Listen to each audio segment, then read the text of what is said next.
No. Come on, where is it? Dave, it's your Idaho Central app here. Any chance you're missing a debit card? Let's get that taken care of for you. With ICCU's card control, you can turn any card off with the tap of your finger. You got it. And back on again. Out, out, out, out. The closest Idaho Central Credit Union branch is in your pocket. It's the fall kickoff sale at Lithia Ford of Boise. We're going all the way so you can score more for your trade-in and trade up to a new Ford truck or SUV today.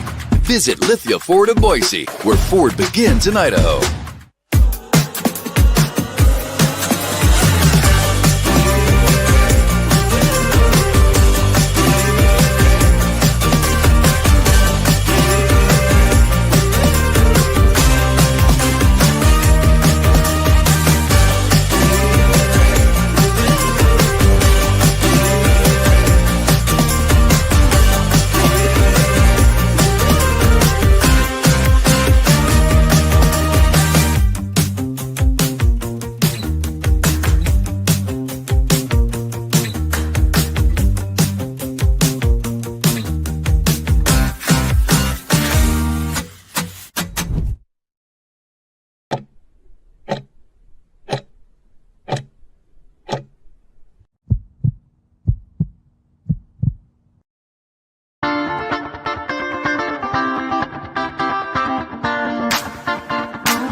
This is Bronco Nation News Live. The best interviews, the most informed opinions, the latest breaking news, all from the top Boise State insiders.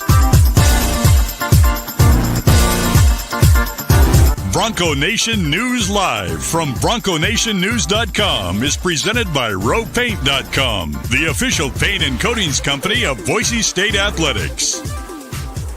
All Bronco Nation news broadcasts come from the Western Collective Studios. Head down to Western Collective's locations in Garden City or downtown Boise to try some of their delicious beers, including the Horseshoe Golden Ale, the first beer to support an NIL collective.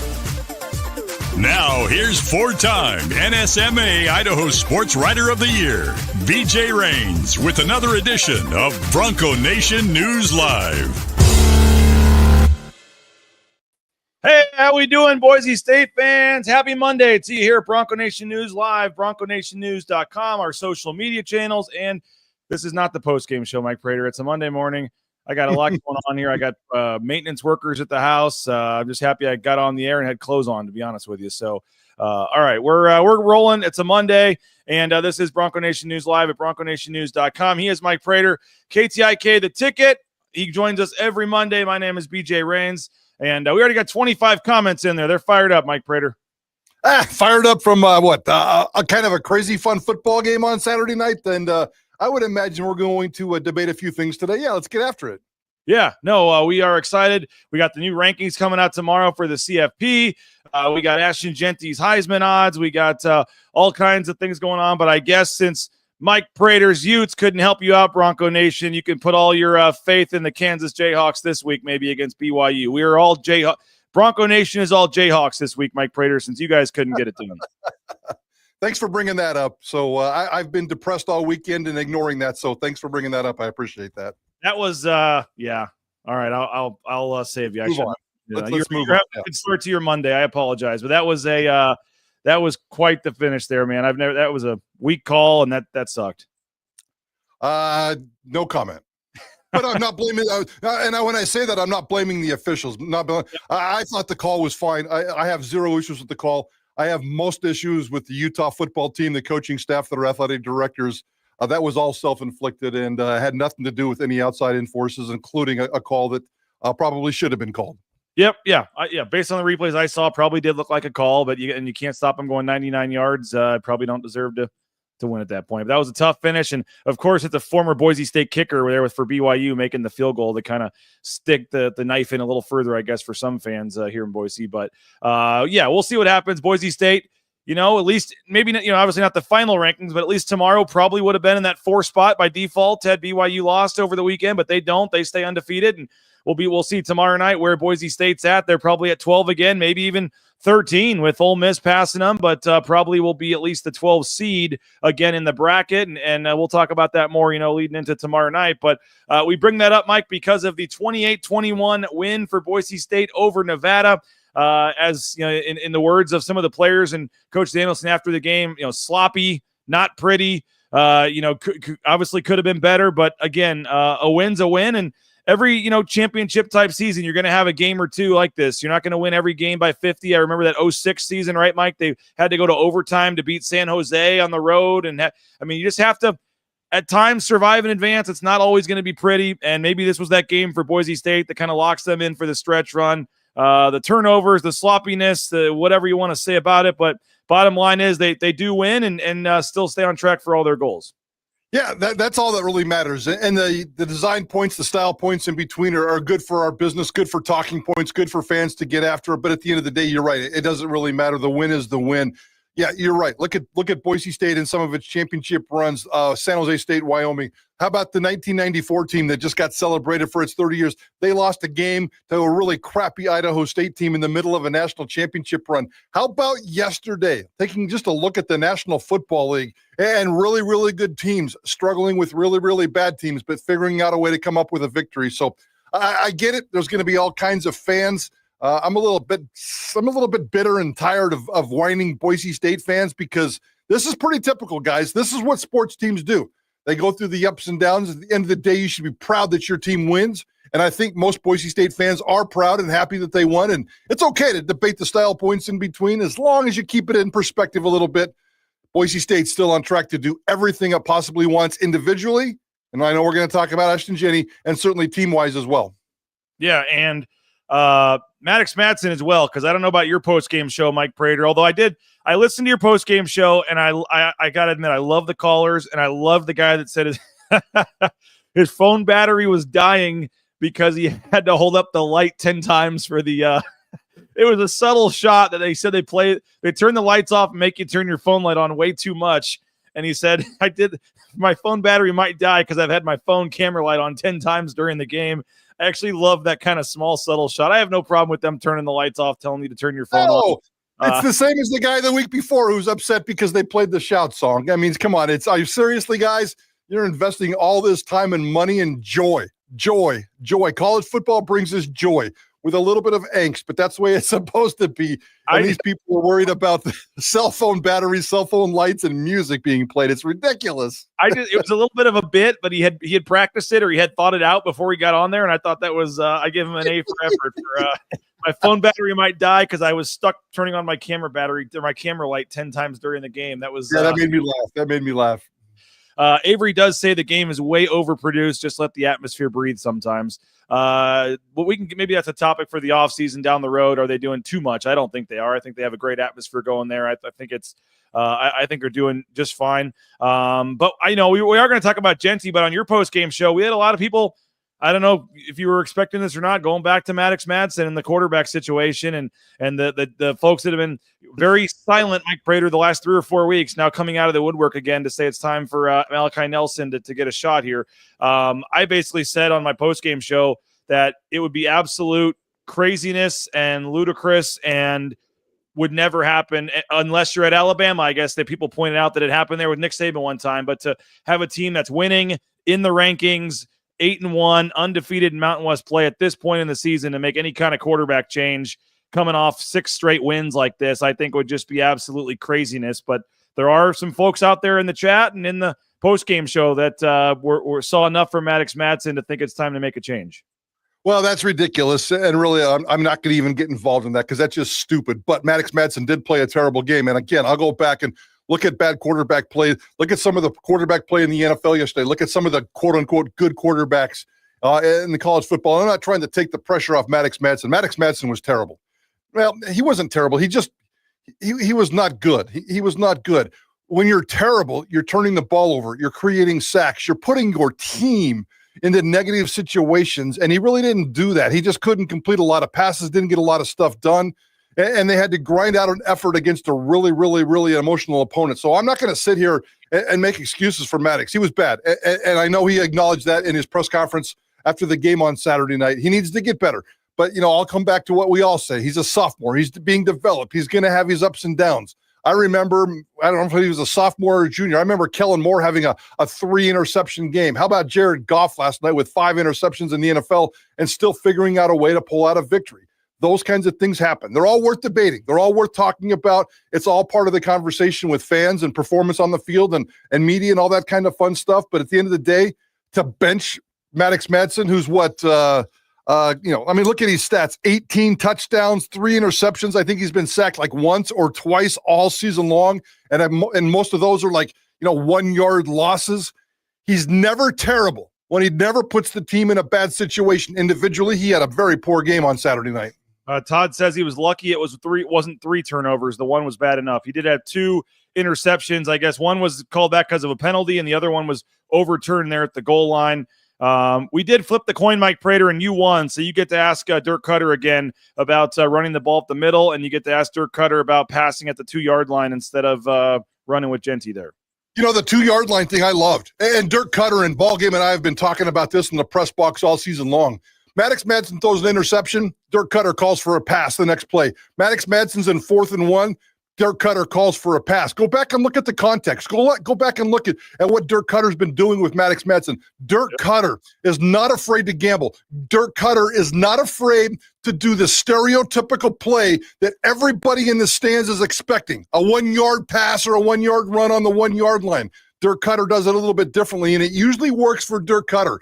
And the times that it doesn't, if you want to beat him up, I'm not going to beat him up for that 1-yard pass play. I thought that was absolutely good. And I got no problem with that because that's consistently with who he is. And sometimes it's not going to work. So running up the middle, I don't know about that. I charted the very last drive of this game. And it was Madsen deep and then AJ to the right, AJ to the middle, AJ to the right tackle, AJ to the middle, AJ left outside for 31 yards, AJ to the right. He's not just running the A gaps and the B gaps, guys. Dirk Cutter loves that. That's his bread and butter. That's where he thinks Ashton Jeanty is the best. But go back and chart every single run. Is he doing the fly sweeps where he's going really outside? No. Would I like to see more of that? Yes. Have we asked Dirk Cutter about that? Yes. Are we curious about that? Yes. Maybe we'll continue to talk about that with him today, but it's not as bad as you guys think if you just pay attention and look at the stats and look what Ashton Jeanty was doing on that last drive. He got multiple outside carries. I did have a problem with the that they're at the 2-yard line. It's 2nd and goal from the 2. And it's not just because it got picked off and they got lucky. When you're 2nd and goal from the 2, you've got 3 chances for Ashton Jeanty to run it in. The whole crowd is chanting Jeanty. Yes. Does Nevada probably know Jeanty's getting the ball? You want to mix it up? Yes, I get it. But when you're at the 2-yard line and they can say what they want, but you are trying to, you can score. It's not like you're trying to pad stats with Matt Lauder where you're like, let's take our chance and hope we can get a passing touchdown. Like, I don't count that as padding stats. It's pretty much a guarantee. If you give Ashton Jeanty 3 chances from the 2-yard line, he's going to score a touchdown. So I'm not trying to use the word pad the stats, but when you are trying to get Ashton Jeanty his numbers. And so I don't think it's a stretch. I would have just not, I thought they were getting cute there. When that pass got intercepted at the goal line, I just said, what are they doing? Just run the ball, stop getting cute. And you're right. We've seen that all season from Dirk Cutter. We shouldn't be surprised, I guess. But I just thought at the 2-yard line, give it to Ashton. Don't mess with it. Luckily, after they overturned the play, they did just give it to Jeanty, and he easily scored. And that's what should have happened the play before. Again, I don't make that kind of money. I'm sure. I don't know if you guys saw Eli Drinkwitz's tweet where he went after a reporter after the game on Saturday. I'm sure Dirk Cutter's wishing he had Twitter to do that to me. I'm not questioning his knowledge of the game. He clearly knows more. He clearly has reasons for what he's doing. But sometimes from the press box, it looks like it's much easier to just hand the ball to Ashton Jeanty and not mess with it and get your touchdown.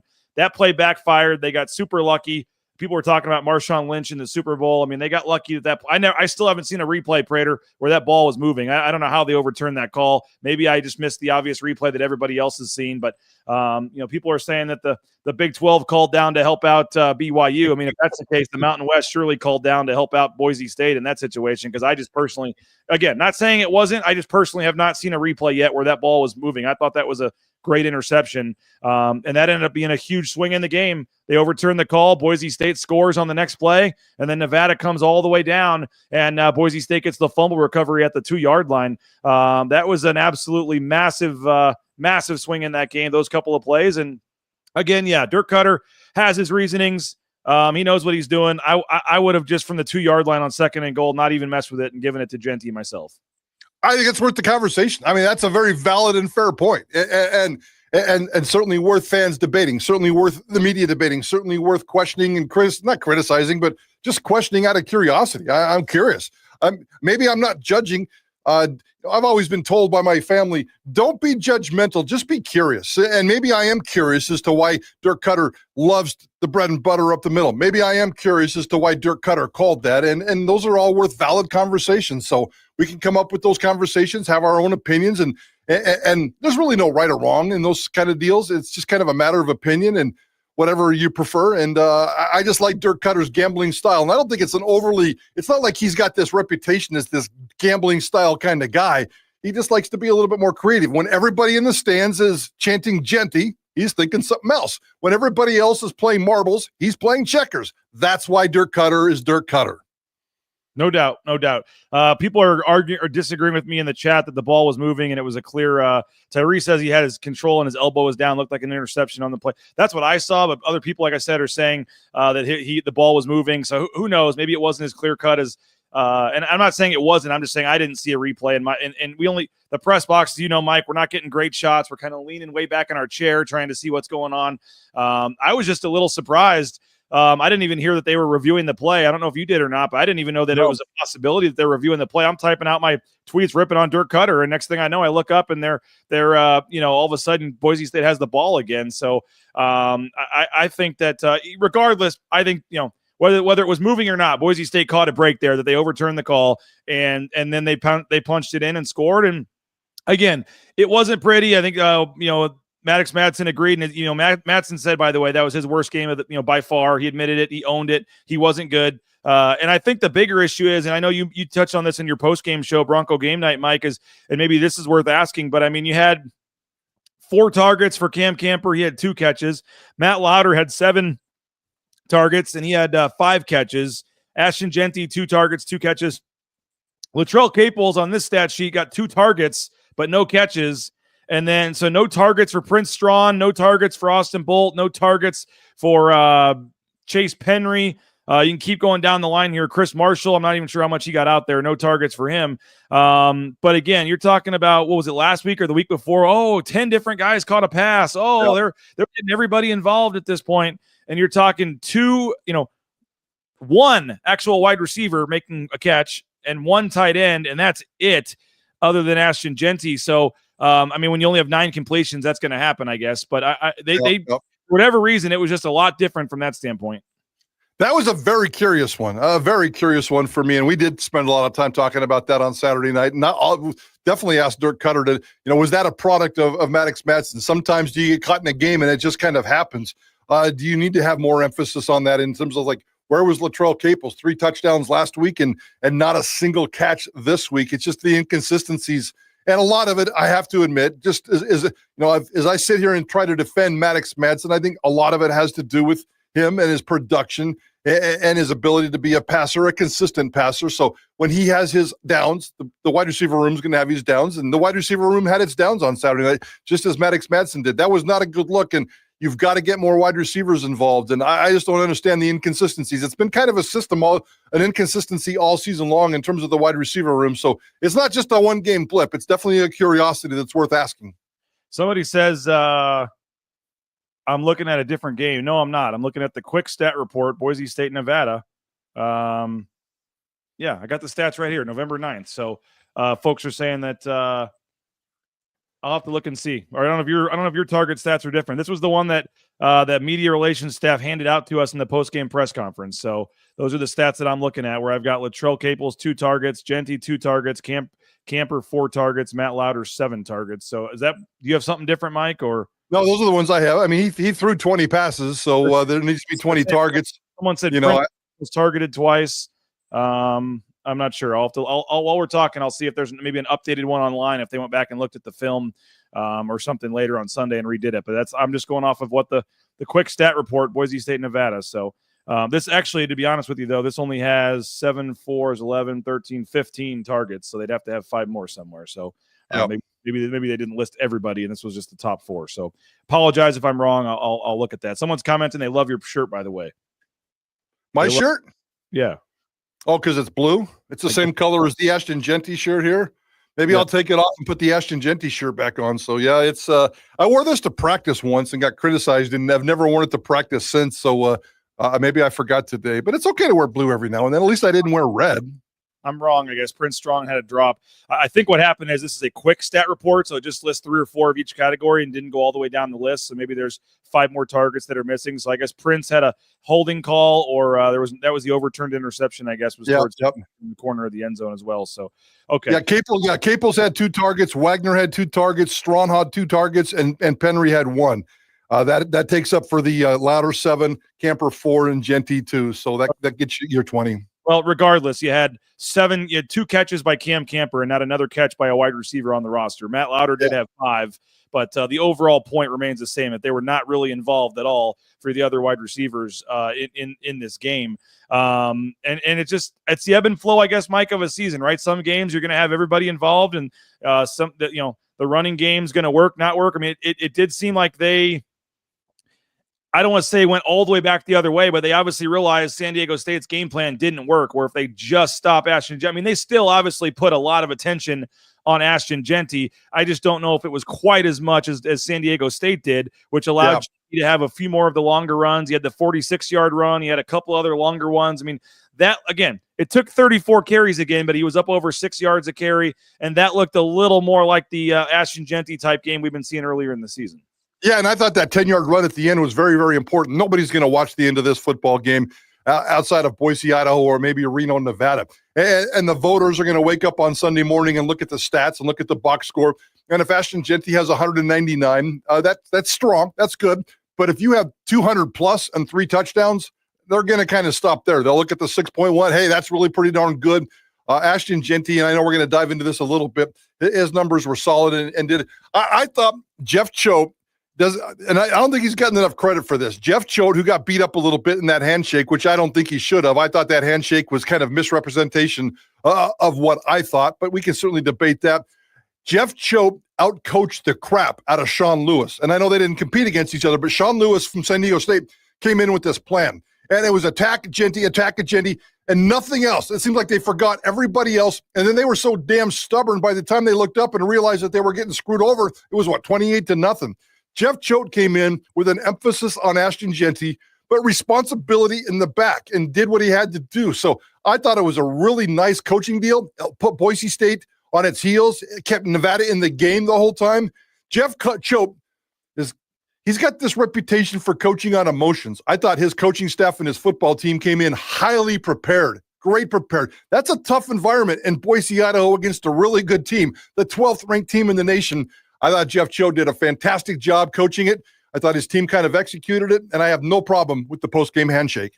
Yeah, well, I got video of that. We can play that. Spencer Danielson, I asked him about that after the game.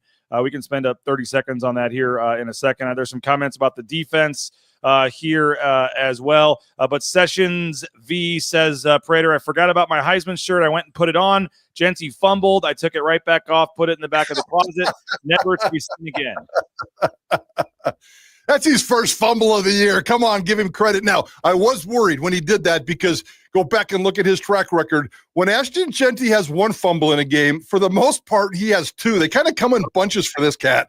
And that's been his track record at Boise State. So I was worried that, maybe there's another one lurking. And if it comes at the wrong time, Boise State's in trouble. Ashton Jeanty, after that fumble, took care of the ball. Well, most people didn't see this, and you may not have seen this, Mike, but that actually was his second. The very play right before that, or maybe it was 2 plays before that, he got tackled out of bounds, but he actually fumbled the ball out of bounds a play or 2 before that, and they didn't count it as a fumble in the stat because I think he was already falling out of bounds. But on the Boise State sideline, the ball went flying, and so whether he was down, whatever, he did, the ball did come out, and then sure enough, a play or 2 later, and you're right, that was the first lost fumble in I think 220-plus carries that he's had, but he had the one that got overturned at Hawaii. I mean, he's been playing with fire a little bit of late with the fumbles. Yeah, especially, and I believe, and somebody correct me if I'm wrong, I'm almost positive that the fumble on Saturday night, he had the ball in his left hand, which is covered up with that massive brace, hard plastic and metal and all kinds of nonsense going on there. So, that's not always easy. If you're looking for that, 8 points of pressure, they tell you to carry it high and tight with 8 points of pressure. It's probably hard to apply the 8 points of pressure when you got that sucker on. So I'll give him that one. Let's give Ashton Jeanty that fumble. Just, you can't do it again. No more fumbles. Hey, Western Collective, our studio sponsor here at Bronco Nation News. Hope you pick up their Horseshoe Golden Ale, the Orange Chaos Seltzer at Albertson Stadium. And again, they have the location there in Garden City. They have great pizza and drinks there as well. Check them out, Western Collective. And remember, when you purchase the Horseshoe Golden Ale or the Orange Chaos Seltzer, a portion of the sales goes to benefit the Horseshoe Collective. And I think we're still talking about a watch party out at the brewery this weekend, so we'll let you know about that. Our title sponsor is roepaint.com, roepaint.com. Check them out, roepaint.com, our title sponsor. And again, all your painting needs, make sure you check out our title sponsor at roepaint.com. Those concrete coatings, I can't say them enough. Highly recommend the concrete coatings at roepaint.com. Idaho Central Credit Union, ICCU.com. There's a branch pretty much on every corner, but the easiest, that mobile e-branch online banking right there in your smartphone. We'll have a Tyson Degenhardt show for you this week. Looking like Wednesday night, potentially Thursday. So we'll keep you updated. Idaho Central Credit Union. Again, get more information online, ICCU.com. Matt Bauscher, he's now part of the Boise State home team. Saw him on the field before the game. You really won't find a more passionate Boise State fan out there that also backs it up with his financial giving than Matt Bauscher.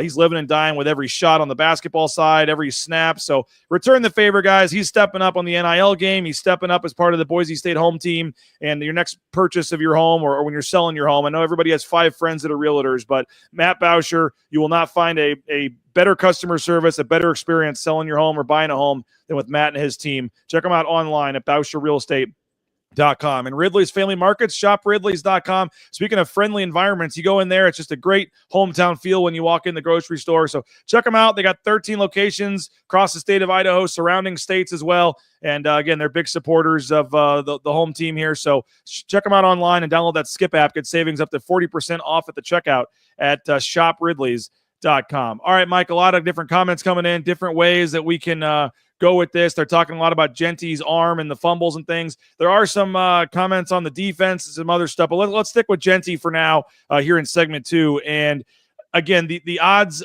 came up a little or got better, but still not great. He does go from depends where you're looking, but at Circa, he is still plus 600. Now, he was like 700, I think, after the last game, so they got a little better at plus 600, and he did pass Cam Ward, who is now plus 650, but he is still third in the Heisman race here, and he is not in terms of the betting odds, the odds on favorite anymore. Travis Hunter is plus 115. Travis Hunter, for whatever reason, has dropped all the way down to plus 110 now at Circa. Dylan Gabriel is plus 315, and then Ashton Jeanty is plus 600. Cam Ward at plus 650. So starting to shake itself out a little bit, but after a 200 yard, 3 touchdown game, Ashton Jeanty only goes from 700 to 600, and Travis Hunter saw his odds get a lot better.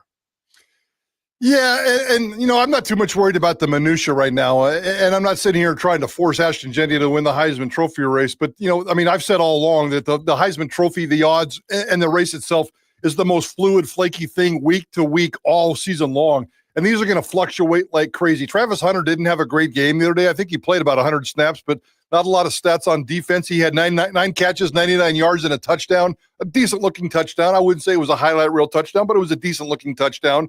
Gabriel was pretty pedestrian, nothing too crazy there. Now, Ward had fantastic stats, but lost a fumble at the end of the game and then lost the game itself. So it's going to be up and down. Let's keep an eye on the small gap that Gabriel and Travis Hunter have.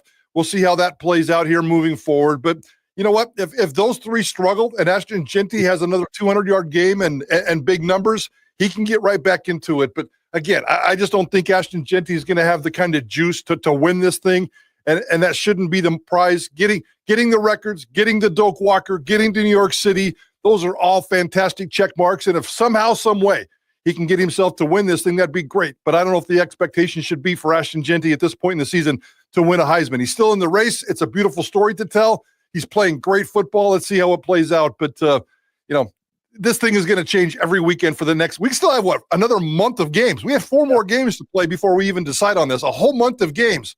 A lot's going to change. Todd says it's insane. Travis Hunter is still in the conversation. He had 9 catches for 99 yards and a touchdown, 0 defensive stats in the last game. Josiah says, can't understand how Travis Hunter's mediocre stats keep him higher. Just politics, not based off actual stats. If Travis Hunter is on a different team, is he still getting the hype? Not at all, in my opinion, according to Logan.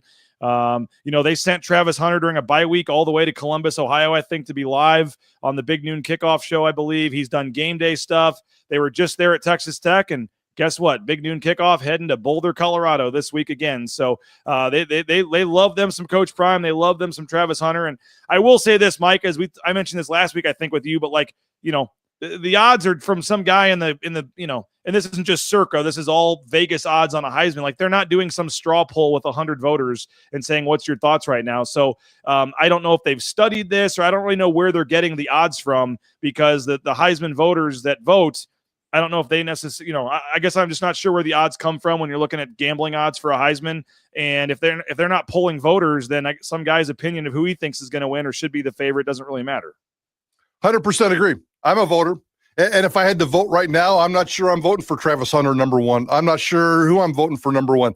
Might not even be Ashton Jeanty right now. I kind of want to keep that open, and I really don't I don't really chase this because it is such an up and down award. I don't track it week to week. I don't keep a Heisman watch week to week. I watch as much of these guys, all 4 of these guys, as humanly possible. At this point in the season, I'm watching Boise State football, and I'm watching those other 3 as much as I possibly can to see if I can kind of figure out how they're playing. So it's ridiculous. Yes, Travis Hunter is a product of his dad. Travis Hunter is a product of a PR machine that we can love or not and maybe be curious about. Travis Hunter should be in the Heisman race. I mean, that comment about the fact that he's in the race, that's a ridiculous comment. I like the 4 dudes in the Heisman race. I like all 4 of them, and I think all 4 of them can win it, and all 4 of them can lose it, and I can't wait to see this play out over the next 4 weekends. It's going to be really, really fun, so all 4 of them deserve it. I'm not going to hate on any of them. They're great, phenomenal football players, and I enjoy watching all 4 of them play, and at the end of the day, if it'll be pretty obvious on that first Monday in December when I have to do my first Heisman vote, and I can't wait for that to happen. Yeah, and I will say that Jeanty didn't have like the monster whatever game that thrust him back to the top, but he had a game that he needed to at least stay in the conversation. Would you say that? Absolutely. I mean, the average, the 3 touches, the 200 yards, the 46-yard run or whatever that was. It wasn't a highlight reel play, but it was nice. Ashton Jeanty did everything that he possibly can, and so did these other quarterbacks. They're all in the race, and they're all going to have some hiccups and some warts and some lumps, and they're all going to be beautiful football players at the end of the day. So just enjoy the journey, which is a dumb thing to say, but just enjoy the journey.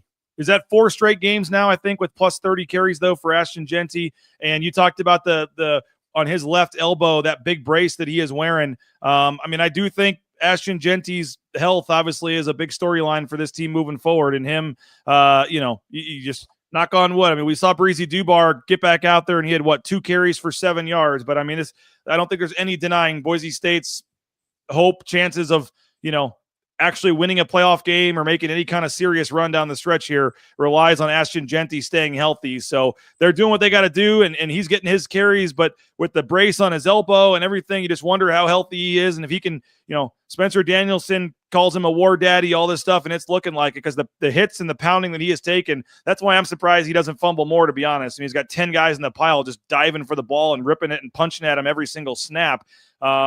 Jeanty's obviously taking a beating, man. I can't imagine on a Sunday, Monday, how much ice and stuff that dude is having to do to get ready to play. I got trouble getting out of bed, on a normal Monday morning, Mike Prater. You think about what a guy like Ashton Jeanty's going through, waking up on a Sunday. It's been pretty impressive to see what he's doing, and they just got to hope that they can manage this and keep him healthy here down the stretch. 140 touches, if you include the receptions over the last 3 games. Think about that, guys. That's 70. That's 35 touches a game for 4 consecutive games. I love it, and I want more of it. And I love the fact that Ashton Jeanty is being fed the ball by Dirk Cutter, catching and passing and blocking and doing whatever he has to do. I thought Ashton Jeanty in the first half had more juice in his legs and ran with more pop than he had for a couple of weeks. So I think Ashton Jeanty, after that, when he showed up pregame Vegas with that little thing on his hand, and then in the first quarter he had the brace on his hand, and then he struggled the next week against San Diego State. And just in terms of the physicality and the way he looked, the first half against Nevada, I thought he ran with juice. I thought he ran with pop and power. I thought he looked good for the first time in 3 weeks. In the second half, he became a little bit more businesslike and workmanlike and did what he had to do. He's beat up at this point, but everybody's beat up. I love Boise State using him, and getting 35 touches a game is absolutely spectacular. One, they need it as a team. Two, he needs it as a Heisman Trophy candidate, and I think they're handling it very, very well. If he gets hurt, you can't play that game. You just got to go out and do what you got to do. He's your best player. Give him the football every damn time. I agree. I totally agree. Hey, Snake River Pool and Spa, Mike, that's why I was flustered this morning. The fine folks from Snake River Pool and Spa were here updating some sort of update on our spa on the back patio. Not sure what it was. They said, we need to update something. I said, come on out, and they took care of it for me. So Snake River Pool and Spa, thespateam.com, locations in Twin Falls, Boise, Meridian, Nampa. Been around since 1978. They're part of the Boise State home team. So, again, whether it's a spa for the back patio, a pool table for the game room, a sauna, they can take care of you. You can go visit one of their showrooms, or you can check them out online. Again, thespateam.com. Lithia Ford of Boise, you can check them out as well. Online, view that full inventory of vehicles. If you know the kind of vehicle you think you want to buy, you go on there, you check, see what they have, do your research on the miles and the history of the vehicle, and then when you go in there to test drive it, you've already got your 2 or 3 picked out, and it's a much smoother, faster process. That's what we did, and it made it a very enjoyable experience going to purchase our F-150 from Lithia Ford of Boise. Again, all the new vehicles, F-150s, they got the Mach-E Mustangs, they got the Lightning if you're looking for the electric F-150, so they can help you out. And again, return the favor, folks. They got 6 student athletes at Boise State on NIL deals. And if you're looking for that next car or truck purchase, support BNN and support Boise State by going to Lithia Ford of Boise. Taco Bell, I think this week, I got to touch base with our man. Of all the folks, Prater, that I thought who would want a free breakfast out of dragging them down to Taco Bell, I think John Mallory might be the one I can convince. So we're going to try to get a live broadcast this week over at Taco Bell. TacoBellWorks.com, SON Management, the Nicolason family. They are hiring, so if you need a job, you can check out TacoBellWorks.com. Free food while you work, half the wages the next day after your shift, and a great promotional opportunities and work environment. So Taco Bell, highly recommend them. And the food is pretty darn good. The breakfast is very underrated. If you ever look at needing to get a quick breakfast, check out Taco Bell. Speaking of jobs, Transportation Compliance Service is hiring as well. Transcomservice.com. Check them out. They can help you get into the trucking industry every step of the way. Transcomservice.com, whether it be the DOT, overweight, all those kind of things. Check them out online, transcomservice.com. All right, Mike, I will quickly, since I have it up here, show the Jeff Choate handshake here. Here is the handshake. It was a big talk on the postgame. I certainly thought it was brief. It was more brief than normal. I don't know. We all know the reasons for it. I mean, you usually see at least the coach at least stops for a second. You do see this in other games. I'm not saying it's the shortest handshake I've ever seen of all time, but usually when those other coaches do it, they've got some sort of frustration brewing as well, but didn't look to really kind of even look at him in the face, kind of had his head tilted to the side and then kind of made his way off. Me being, and for full transparency, Mike Prater, I did not see the handshake live. A lot of people on social media were commenting on it. So at the very end of the press conference, when Spencer Danielson was about to be done, I did ask Spencer Danielson about it. I'm not saying I wouldn't have if I had seen the clip first, but just in full transparency, I wasn't necessarily trying to start stuff. I just hadn't seen the handshake and said I heard it was a short handshake. Is there anything to that? And here was Spencer Danielson's reply. It's pretty quick. One of the quicker ones I've had. Thanks, guys. It was pretty quick. One of the quicker ones I've had was the response from Spencer Danielson there. It was a storyline all week, Mike. So Jeff Choate, I mean, it was what it was. It was a storyline all week. It's been a storyline going back to the summer. Anything you make of the handshake, Spencer Danielson's response, it was pretty quick. One of the quicker ones I've had. It was very quick. There's no doubt about it. It was very quick, but you're right. We see that kind of stuff all the time. Jeff Choate is a very emotional guy. First of all, he just got beat in a close game that he probably wanted to win.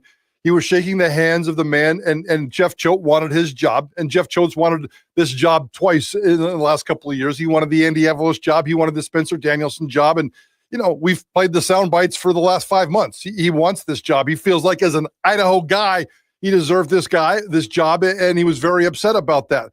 Did he show poor sportsmanship? I don't know. I think that's pushing it a little bit. It was quick. No, I don't think that those two have any kind of relationship. So it's not like they were going to sit and talk about the kids or the grandbabies. Would it have been nicer if they would have put an arm around each other and said a few lovable words? Sure, that would have been fine. A lot of people were thinking that hand flip at the end was kind of a, hand flicking, getting out of Spencer Danielson. I'm almost convinced, I'm almost positive that he saw somebody, and he like a Lou Major, which came up on our post-game show, or somebody else, and he just kind of saw him and gave him a quick little wave and just kept on going. So is it worth talking about? Yeah, let's have some fun with it. Is it worth beating him up and calling him the names that I saw over the weekend? Yeah, come on, guys, check yourself a little bit. It wasn't that bad, and it wasn't that emotional, and it's certainly not worth attacking a man's character for. Tyree says Spencer's response to your question made it seem like he took it as disrespect. I said, was there anything to it? And again, this was the response. It was pretty quick. One of the quicker ones I've had. It was pretty quick. One of the quicker ones I've had. So he at least, thanks, guys. It was at least notable for Spencer to say that. I would say that's a little bit of a, again, I'll go back to my favorite word from the start of the show, a little bit of a curiosity. I don't know if it's a sign of disrespect, but I'm sure Spencer goes, that was quick, and then just probably kind of just moved on. I do agree with you on this part. That had nothing to do with Spencer, the little hand flick. That was somebody else, but he did. Again, we're looking at it from the backside, but it doesn't even look like to me that he's making eye contact with them, and his head's already kind of tilted to the right as he's shaking his hand, and then he's gone. Agreed. So, Agreed. And again, Spencer only brought it up because I asked about it. That's a fair thing. It wasn't like he went out of his way to on his own say that it was a quick handshake. He was asked about it, and he said, "Yeah, it was pretty quick." We'll see if they play next year in Reno, and we'll bring it back up again next year. Yes, we will. We will, because that's what we do best, and I love it. I still wish Rocky Long was around to ask him about the mystique of the blue turf. We'll go to that well at media days with the handshake and Jeff Choate next year. Absolutely. What'd you make of the defense, Mike Prater? Obviously, at times gave up some yards, but for the most part, had a couple big turnovers when they needed it and only gave up 21 points. And there was one point in the game where they'd only given up 14 points. And I see a lot of social media chatter just ripping on the defense there in the second half. And again, Nevada scored with 2 minutes left in the game. They had 14 points pretty much the entire game. The defense really bailed out the offense. It was a subpar offensive, game in terms of the points and the yards and things for Boise State. And I thought the defense did a really nice job of keeping them in this game. Yeah, I would agree with that. The offensive line, we probably should mention them. Those guys struggled a little bit. That might be the first sign of a offensive line that's started 4 different starting groups in 9 games and has lost up to 3 different starters. And we certainly saw some deals there. The issues with the defense really concern me. One, the fourth downs, not being able to stop the fourth downs, and Nevada had some really good fourth down plays that kept them in the game. But more importantly, just the soft pass defense. And I think that we've been seeing progress in this area the last couple of games. And Nevada certainly didn't bring in a passing game that was threatening. So for Boise State to play as soft as they did, I thought that there were some passes where Nevada was wide open, that it was 1.5 foot of separation. That's all you really need in a football game like this. So the pass defense, the DBs, the blanket coverage, the stuff that we want, the physicality back there. I thought that was a definite step back for this defense, and certainly one of concerns. The special teams was an issue. As sitting in all these press conferences, and we'll hear him this afternoon when Spencer Danielson says the word 3 phases, 3 phases, 3 phases over and over and over again. All 3 phases, there was suspect. All 3 phases had issues on Saturday night. All 3 phases need a lot of work moving forward. So I guess that's one of those classic win-win situations. You win a football game, and Spencer Danielson and his coaching staff have a lot to work on. There was a lot of crazy stuff on Saturday night that Boise State fans are not going to like. Hey, the Blue and Orange Store, all your Heisman gear, make sure you check it out, theblueandorangestore.com. Check out Travis Hawks and Company, the Blue and Orange Store, all your NIL gear, coaches, sideline apparel, the newest gear, the best selection, the best prices is at the Blue and Orange Store. We got Breezy back, but we didn't get the Breezy bundle. On a Tuesday when Breezy Dubar scores, you get a hot dog and a soda for $1. We also did not get the Ahmed Hassanin sack for the first time in a while. 91 cents after he gets a sack, gets you a coffee or a fountain drink. But remember, 25 cents from every hot dog purchase goes to support the Horseshoe Collective. effective. LeanFeastMeridian.com, 10,000 plus combinations. Prater, I'm up to 11 pounds down here in the last couple of weeks. So it's slowly but surely coming off. We're 11 pounds and counting thanks to our friends at Lean Feast. LeanFeastMeridian.com. Check them out. 10,000 plus combinations. They're feeding the football team, the basketball team. Check them out, LeanFeastMeridian.com. And My Signature Roofing, we took some of your voicemails on the postgame show. Signature Roofing, whether it's just estimates, inspections, repairs, re-roofs, they got you covered at Signature Roofing. Local company, they do great stuff. You can check them out online at MySignatureRoofing.com, and they sponsor our voice inbox line. So we had a couple voicemails. We're happy to take those anytime you have them. If you have a question that you really would rather have an audio thought instead of typing it out in the chat, you can leave us a voicemail on the Signature Roofing voicemail line. And we got another cool feature. RJ Keene went trick-or-treating with a kid who was dressed up as RJ Keene, and we had some fun with that. So stay tuned for our next RJ Keene video segment. Okay, final thing here for you, Mike Prater. San Jose State on Saturday. Kind of a sneaky game. There's going to be no atmosphere, no crowd. We saw what they did to Washington State earlier in the season, a close game there on the road going to overtime. They are undefeated at home. They haven't really played anybody at home. You look at their overall just wins. I mean, the overall win-loss is not super impressive, but the passing offense is like top 10 in the country, I think, and we know how this team has struggled against the pass at times this season. Boise State does open as a 2-touchdown favorite, 14 points at Circa Resort and Casino, so not nearly the 24-25 we've seen the last couple of games. Next 2 weeks, just games where you're going to be big favorites, games where you got to find a way to take care of business and just get the win. This may be, unfortunately, Mike Prater, 2 more weeks where you're not necessarily getting or worried about the style points. You just need to find a way to survive and advance once again on Saturday. Yeah, especially San Jose State. That does scare me for all the things you just brought up and the sleepiness factor and just I don't know if it's a classic trap game. I don't think it's that, but it does scare me. Although San Jose State's overrated. Their 4-0 record at home is overrated, as you pointed out. They've played absolutely nobody, and I'm not too worried about that. If Boise State takes care of its business, and for the most part this year it's taking care of its business, it should be okay, even if the style points aren't there, even if it's a little bit ugly. Here's the big issue and the big concern for me, but I think it's going to turn out to be a positive for Boise State. Nick Nash is their best player. That dude is taking care of business all over the place. I need to see exactly the same game plan that Boise State came up with the white kid at UNLV. And you know what that means? Amarion McCoy. Boise State doesn't like to move its cornerbacks around. Boise State doesn't like to put one guy on one guy and just mirror him the entire game. But that's what they did against Ricky White and UNLV.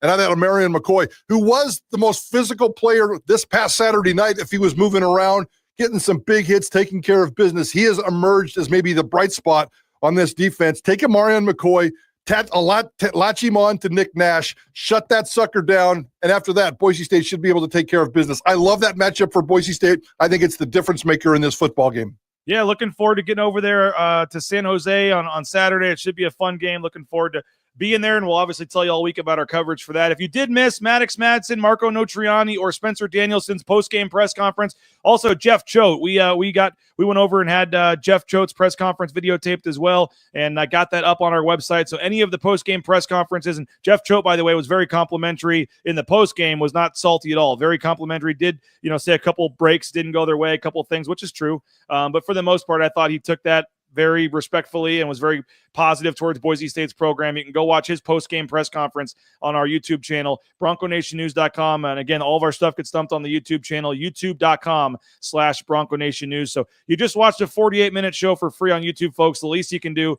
is go subscribe to our YouTube channel, retweet our videos, give us a like, and say something nice to me and Mike Prater on Twitter. Come on now.